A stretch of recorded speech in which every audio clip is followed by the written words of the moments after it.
आप सभी को नमस्कार।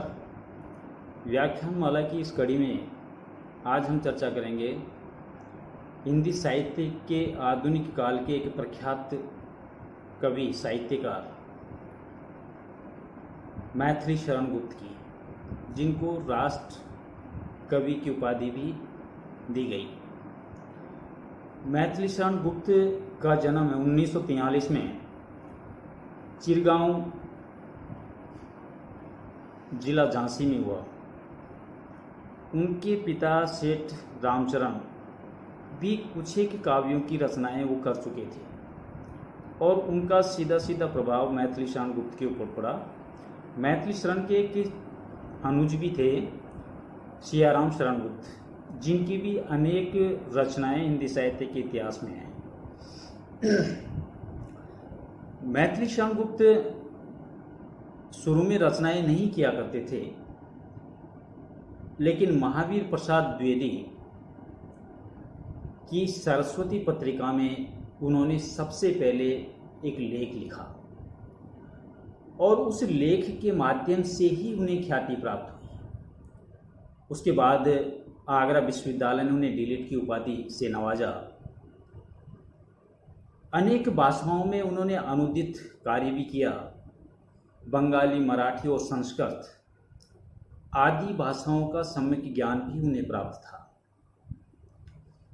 इसके अलावा साकेत जो मुक्तक काव्य है, उस साकेत मुक्तक काव्य के ऊपर उन्हें मंगला प्रसाद पारितोषिक का सम्मान से नवाजा गया और 1954 में भारत सरकार ने पद्म भूषण की उपाधि राष्ट्र कवि मैथिली शरण गुप्त को दी। मैथिली शरण गुप्त के ऊपर गांधीवादी प्रभाव पूरी तरह से था। वो गांधी जी के सत्य अहिंसा के मार्ग पर चलते और उन्हीं को अपना आदर्श उन्होंने हमेशा माना। उनका व्यक्तित्व बहुत सरल और निष्कपट निश्चल था। सहिष्णुता, उदारता और भावुकता, ये गुण कहीं न कहीं उनके हृदय के अंदर हमेशा मौजूद रहे, जो उनके साहित्य में, उनके काव्य में झलकते हैं। गुप्त जी ने अनेक मौलिक रचनाएं रची और संस्कृत तथा बंगला भाषा में भी उन्होंने बहुत सारी रचनाओं का अनुवाद किया। इसके अलावा जो उनका जो काव्य का क्षेत्र था, जो साहित्य का क्षेत्र था, उसमें राष्ट्रीय, महाभारतकालीन पात्रों का चयन भी उन्होंने किया। रामचरितमानस संबंधी भी उन्होंने कार्य किया। सिख और ऐतिहासिक घटनाओं से संबंधित भी काव्य उन्होंने लिखे। इसके अलावा बौद्धकालीन यशोधरा जैसे काव्य की उन्होंने रचना की और पौराणिक, जिसमें जयदत्त वध है, पक्षाहार है, वन वैभव है, इस प्रकार की अनेक रचनाएं उन्होंने इस क्षेत्र में भी, पौराणिक क्षेत्र में भी उन्होंने रची।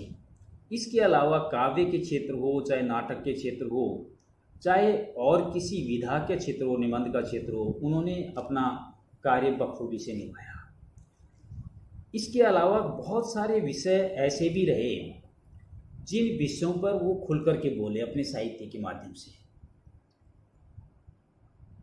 इतिहास में, पौराणिक कथाओं में और धार्मिक ग्रंथों में बहुत से पात्र ऐसे थे जिन पात्रों के बारे में कभी किसी ने कुछ नहीं कहा।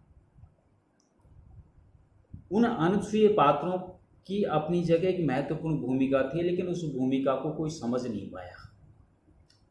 लेकिन भावुक हृदय, सहृदय राष्ट्रकवि मैथिली शरण गुप्त ने उन चीज़ों को जाना और उन भावनाओं को जागृत करते हुए उन पात्रों को संजीदा किया जिन पात्रों के बारे में किसी ने नहीं सोचा। जिन पात्रों में प्रमुखतः दो हैं, यशोधरा, गौतम बुद्ध की पत्नी यशोधरा। गौतम बुद्ध अपना घर बार छोड़ करके रात के 12 बजे निकल जाते हैं। किसी ने ये नहीं सोचा कि उसके बाद में उनकी धर्मपत्नी यशोधरा की क्या स्थिति रही होगी। किसी ने यशोधरा के बारे में विचार नहीं किया, लेकिन मैथिली शरण गुप्त ने उस चीज़ को, उस पहलू को पकड़ा और अपने काव्य में स्थान दिया। दूसरा, उनके काव्य की जो रचनाएं थी उनमें एक पात्र और था, उर्मिला। विद्यार्थियों, रामायण सबने देखी, रामचरितमानस भी अधिकांश लोगों ने पढ़ा, राम के बारे में सभी लोग जानते हैं, लेकिन क्या कभी ने विचार किया किसी ने कि जब राम 14 वर्ष के वनवास के लिए जा रहे थे, उनके साथ तो उनकी धर्मपत्नी सीता जा रही थी, लेकिन साथ में लक्ष्मण भी वन के लिए प्रस्थान कर गए। जब लक्ष्मण वन के लिए प्रस्थान कर जाते हैं तो लक्ष्मण की पत्नी उर्मिला के ऊपर क्या बीती होगी, क्या स्थिति, क्या मनोभाव रहे होंगे उनके। इन सारी चीज़ों के ऊपर, उनके मनोभावों के ऊपर, उनके विचारों के ऊपर, उनके हृदय के अंदर उठने वाले अंतर्द्वंद्वों के ऊपर किसी ने आज तक गौर नहीं किया, विचार नहीं किया। लेकिन हमारे आदरणीय कवि मैथिली शरण गुप्त ने उर्मिला को लेकर के एक मुक्तक काव्य की रचना की, साकेत। हालांकि ये बात भी सही है कि मैथिली शरण गुप्त राम भक्त थे और उनका जो मुख्य उद्देश्य इस रचना को रचने के पीछे था वो राम के व्यक्तित्व को झलकाने का था, राम के आदर्श को स्थापित करने का था।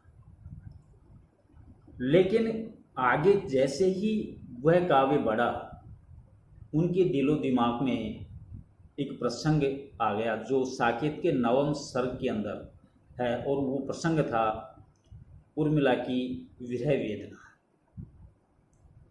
किस तरह उन्होंने उस चरित्र को जिया और अपने काव्य में जगह देते हुए एक संजीदा पात्र के रूप में हमारे सामने प्रस्तुत किया। हम चर्चा करेंगे आज उनके उस मुक्तक काव्य साकेत की। साकेत के 12 सर्ग है और 12 सर्ग को 3 भागों में अगर हमें विभाजित करते हैं तो पहला उसका प्रारंभ लेते हैं। प्रारंभ जो सर्ग है वह 1 से 8 तक के जो सर्ग हैं वो प्रारंभ काल के अंदर माने जाएंगे उस मुक्तक काव्य के। उसके अंदर उन्होंने जो शुरुआत की वो शुरुआत राम के वन गमन से पूर्व की थी और उस समय की थी कि इधर लक्ष्मण और उर्मिला दोनों मिलते हैं, हास परिहास करते हैं, दोनों के अंदर अत्यंत एक दूसरे के प्रति लगाव है, प्रेम है और उस प्रेम के साथ वो आनंद से अपना जीवन जी रहे हैं, व्यतीत कर रहे हैं। दूसरी तरफ राम के राज्याभिषेक की तैयारियां चल रही हैं और तीसरी तरफ केकई और मंथरा के बीच में मंत्रणा चल रही है। एक तरफ हास परिहास विनोद का वातावरण है, दूसरी तरफ एक उत्सव का वातावरण है कि राम का राज्याभिषेक किया जा रहा है, और तीसरी तरफ इन सारे परिवेश को बदलने वाला, दुख में व्यतीत करने वाला केकई और मंथरा के बीच का संवाद है।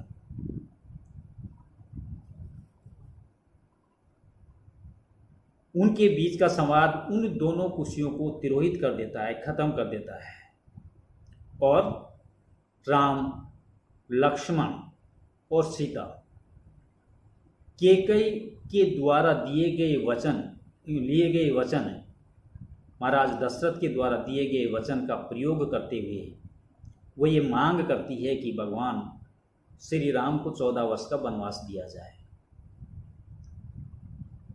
वनवास दे दिया जाता है, सीता उनके साथ जाने के लिए रवाना होती है, लक्ष्मण लेकिन भ्रात प्रेम के कारण लक्ष्मण भी जाने के लिए राजी हो जाता है, साथ में चल देता है। इस प्रारंभ में जो 1 से 8 के बीच में सर्ग है, कथानक में गतिरोध बना रहता है, गतिशीलता नहीं रहती है, क्योंकि बहुत सारे चीज़ों को मैथिली शरण गुप्त ने इस तरह बिल्कुल गंभीर रूप से लिया है कि कथा, ऐसा लगता है कि कहानी जो कथा है, जो काव्य है, वो बढ़ता बढ़ता कहीं कहीं रुक जाता है, एक उदासीनता छा जाती है। उसमें उन्होंने अयोध्या का सौंदर्य का वर्णन किया, अयोध्या के निवासियों के नागरिक जीवन की संपन्नता का वर्णन किया। एक बार उर्मिला अपने देवर भरत से पूछती है कि अब की बार क्या हमारे साम्राज्य में, अयोध्या नगरी में सारे किसान प्रसन्न हैं, खुश हैं, धन धान्य अच्छी तरह पैदा हुआ है? भरत कहते हैं कि धन धान्य भी खूब पैदा हुआ है, किसान प्रसन्नचित्त भी हैं, लेकिन जो अनाज पैदा हुआ है उस अनाज के अंदर वो स्वादिष्टता नहीं है जो अब तक हुआ करती थी, वो मिठास नहीं है। मतलब कहना ये चाहता है कवि यहाँ कि भगवान राम के यहाँ से चले जाने के कारण जो उदासीनता राजभवन अयोध्या के ऊपर आई है, जो उदासीनता अयोध्या के नगर में निवास करने वाले जो नागरिकों के ऊपर आई है, अयोध्या वासियों के ऊपर आई है, उस उदासीनता के कारण सब कुछ अच्छा होने के बावजूद वह प्यार प्रेम नहीं है, वो मिठास नहीं है, वो रौनक नहीं है, वो खुशी चेहरे के ऊपर नहीं झलक रही है। तो ये सारी की सारी बातें मैथिली शरण गुप्त अपने साकेत मुक्तक काव्य के प्रारंभ में शुरू करता है, जिसमें 1 से और 8 सर्ग के बीच में ये सारी चीज़ें चलती रहती हैं। अभी इसका मध्य होता है 9 और 10 सर्ग। 2 सर्गों के अंदर इसकी मध्यता दिखाई जाती है, और इन दोनों सर्गों की एक खासियत है कि इसमें सिर्फ और सिर्फ मैथिली शरण गुप्त ने उर्मिला की विरह वेदना का वर्णन किया है, उसके क्लेश, उसके दुखों को अभिव्यंजित किया है। और वो इसलिए इस तरह किया है कि शुरुआत में जिस तरह अपने 1 से 8 सर्ग के बीच में खुशहाली का वातावरण वो लाता है, खुशहाली के वातावरण के साथ साथ जो वेदना का वातावरण भी बनता है। वेदना का वातावरण इसलिए कि राम को वनवास मिल जाता है।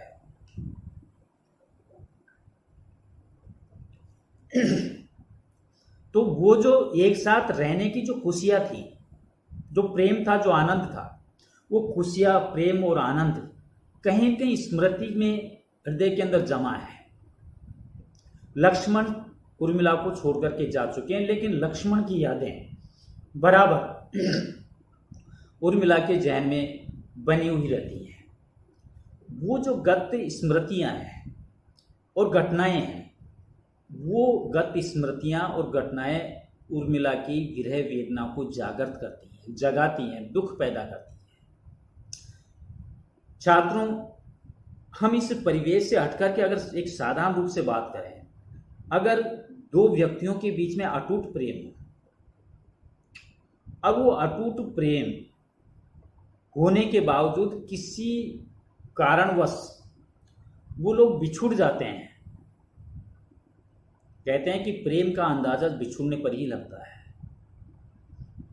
जब 2 व्यक्ति साथ साथ रहते हैं, उन्हें एक दूसरे की क्या आवश्यकताएं हैं, क्या एक दूसरे को, उनके मन के अंदर क्या है, उन सारी चीज़ों को वो खोल करके नहीं रख पाते। लेकिन जैसे ही उनका बिछुआ होता है, बिछुड़ते हैं, उन्हें एहसास होता है एक दूसरे का।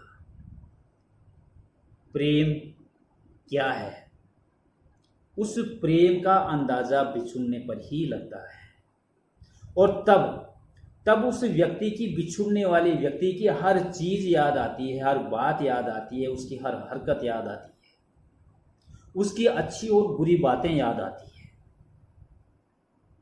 उसके द्वारा किसी समय और परिस्थिति में कोई बात अगर कही है, उसने अगर कोई मजाक भी किया है, उसने अगर कोई कड़ी बात भी कही है, उसने अगर प्रेम से दो बोल भी बोले तो वो जो क्षणिक बातें हैं, वो क्षणिक बातों का अंदाजा उस समय निश्चित रूप से होगा जब वो उसके पास नहीं होगा। कभी मिलन के क्षणों में अगर एक दूसरे के बीच में किसी बात को लेकर के विवाद भी रहा होगा तो बिछुड़ने के बाद उसके हृदय के अंदर वो बातें याद आएंगी और वो मन ही मन ये पछतावा करेगा कि मुझे ऐसा नहीं कहना चाहिए था, मुझे ऐसा नहीं करना चाहिए था। लेकिन ये सब कब होगा? ये सब तब होता है जब व्यक्ति व्यक्ति से अलग होता है, इंसान इंसान से अलग होता है, जो एक दूसरे से घनिष्ठ प्रेम करते हैं। यहाँ स्थिति उर्मिला की वही है। दाम्पत्य जीवन में बंधने के बाद ये पहला मौका है कि वो अपने प्रियतम जिससे वो अपना अटूट प्रेम रखती है, संबंध रखती है, वो उससे बिछुड़ती है। जिस चीज़ का उसे अंदाज़ा नहीं था वो चीज़ें उसके सामने आ जाती है और उसके बिछुड़ने पर उसकी स्मृतियाँ निश्चित रूप से वो दुखदायी होती हैं, वो विरह पैदा करती हैं, दुख पैदा करती है हृदय के अंदर, और जो कभी आंसुओं के रूप में निकलती हैं, कभी टीस के रूप में निकलती हैं, कभी आंखों में आंसू निकलने के कारण नींद नहीं आती। वो दुख, वो वेदना, वो कष्ट वही व्यक्ति समझ सकता है जिसके हृदय के अंदर संवेदनाएं जागती है, जो उस परिस्थिति को रूबरू या तो खुद भोग चुका होता है या उसको महसूस कर सकता है। वो विकट परिस्थिति जिसे अपनों का इतना ज्ञान नहीं, वो विकट परिस्थिति उस समय उन्हें वो ज्ञान करवा देता है और उन्हें ये एहसास करवा देता है कि उसकी कीमत क्या थी मेरे सामने, मेरे लिए वो व्यक्ति क्या था, मेरे लिए वो पात्र क्या था, मेरे लिए उसकी क्या आवश्यकता थी। ये सारी की सारी बातें जहन में आती है, जैसा कि यहाँ उर्मिला आती है, ये मन में आती है। दूसरी बात उर्मिला के हृदय के अंदर वो जो सोचती है, स्मृतियों में आती है कि जब चित्रकूट में भरत अयोध्या वासियों के साथ में ये निर्णय करके निकलता है कि राम को वापस लौटा लिया जाए, उर्मिला भी साथ में जाती है, लेकिन सामाजिक लोक लाज, शर्म, धर्म और कर्तव्य परायण, ये सारी चीजें रोकती हैं उर्मिला को। सामने प्रियतम खड़ा है, लेकिन उन लोगों के सामने, पूरे अयोध्या वासियों के सामने अपनी बात को कैसे कहे लक्ष्मण से। विद्यार्थियों, इस बात को आप महसूस कर सकते हैं कि उस समय लोक लाज का पर्दा कितना बड़ा होगा कि एक महिला अपने प्रियतम से मिलने के लिए तड़पती है, तरसती है, बहुत सारी बातें वो कहना चाहती है, कह नहीं पाती, मन के भावों को मन के अंदर ही जमा रखती है। वो क्लेश आप महसूस करते हो उसके हृदय के अंदर क्या चल रहा होगा।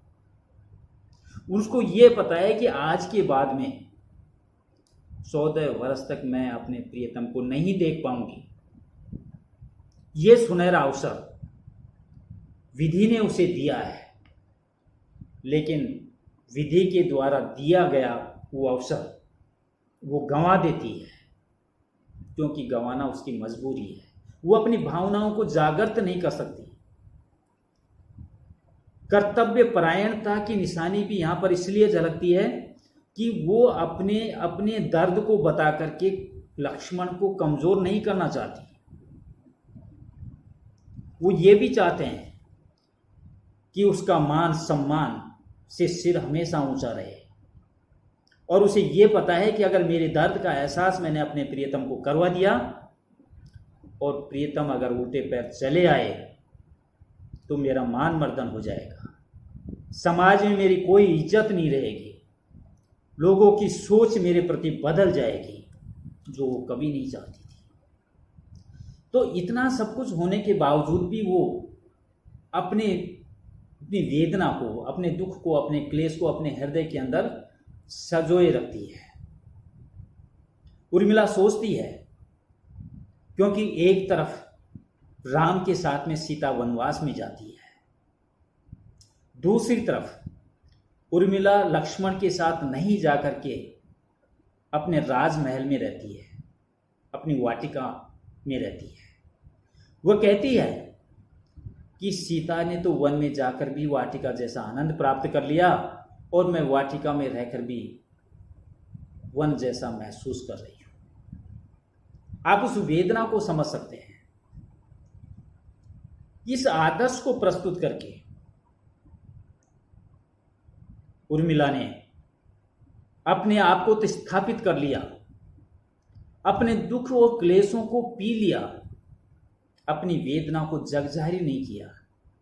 लेकिन इसके अलावा उन्होंने कैकेयी ने जो कलंक दिया था अयोध्या के राजमहल के ऊपर, कि अपने वचनों का प्रयोग करते हुए अपने पुत्र के लिए राज और भगवान राम के लिए वनवास का जो कलंक लगाया था, उस कलंक को धोने का काम भी यहां पर उर्मिला ने किया है। इसके अलावा उर्मिला को याद आता है अपनी चारों बहनें, सीता, उर्मिला, मांडवी और श्रुतकीर्ति। इन चारों बहनों का बचपन याद आता है स्मृति के रूप में, और उधर राम, लक्ष्मण, भरत और शत्रुघ्न चारों भाइयों का बचपन उन्हें याद आता है, स्मृति आती है उन चीज़ों की। फिर उन्हें याद आता है सीता स्वयंवर की प्रत्येक बातें, वो खुशियाँ, वो आनंद उन्हें उस वियोग के क्षणों में याद आते हैं। इसके अलावा उनका जो स्मरण है वो संचारी भाव के रूप में उनके बालकांड की जो कथा है, बचपन की जो कहानियां हैं, वो संचारी भावों के रूप में प्रतिक्षण आते हैं और चले जाते हैं। ये सारी की सारी चीजें, स्मृतियां उनकी वेदना को बढ़ाती हैं, अपने प्रिय के बिछुड़ने के गम का और ज्यादा एहसास करवाती है। और साथ में मैंने पहले ही बताया कि बिछुड़ने पर ही यह अंदाजा लगाया जा सकता है कि मैं उसे कितना प्यार करता था। और यहां उर्मिला को यह एहसास होता है कि प्रियतम आज मुझसे दूर है तो मेरे लिए क्या है। तो ये सारी की सारी बातें 9 और 10 वाले सर्ग में आदरणीय मैथिलीशरण गुप्त जी ने उर्मिला के विरह के माध्यम से हमारे सामने इस मुक्तक काव्य में प्रस्तुत किया है।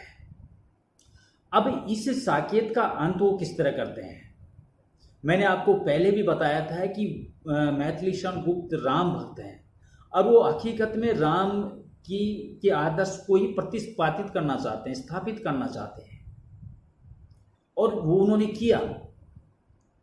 निश्चित रूप से 1 से 8 सर्ग के अंदर और 11 से 12 सर्ग के अंदर ये उन्होंने स्थापित किया।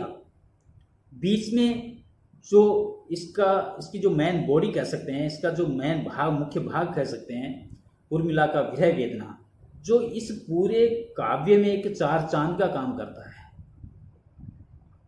जिस चीज को किसी ने नहीं देखा, किसी ने नहीं उठाया, वो उन्होंने उठा करके सबके सामने रख दिया। तो अंत वो इसका जब करते हैं तो वो दिखाते हैं कि अयोध्या के राज परिवार की विषमताएं, विषणताएं, उनके कष्ट क्या है, उनकी एक झांकी प्रस्तुत करते हैं। उसके बाद साकेत वासियों, अयोध्या वासियों की रण संजा, क्योंकि जब उन्हें ये पता चलता है कि सीता को रावण हर करके ले जाता है, अयोध्यावासी युद्ध करने के लिए तैयार हो जाते हैं, रण के लिए सज्जा करते हैं, रण में जाने के लिए उतावले हो जाते हैं।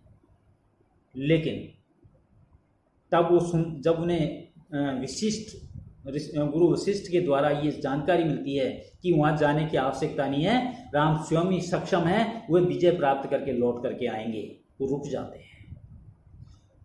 फिर वो सुनते हैं मेघनाथ वध के बारे में, और अंत जब इसका होता है, इसे साकेत काव्य का जब अंत करते हैं, तो अंत में राम का अयोध्या के अंदर प्रवेश करना और लक्ष्मण और उर्मिला का मिलन, यहाँ साकेत का अंत करते हैं मैथिली शंकुत। दोस्तों, मैंने ये कथा, ये जो साकेत के बारे में इसलिए आपको बताया क्योंकि आपके जो पाठ्यक्रम के अंदर साकेत का कुछ पार्ट जोड़ा है, आपको उसकी पहले की पूर्व पीठिका के बारे में जानकारी होनी आती आवश्यक है। उसकी कहानी क्या है, उसकी कथा क्या है, जिस चीज़ को आप पढ़ रहे हैं उसके बारे में उसकी जानकारी होना अति आवश्यक है, तभी आप उसका विश्लेषण कर पाएंगे। इसलिए मैंने ये सारी चीज़ें आपके सामने खोल करके रखी। नमस्कार, बाय।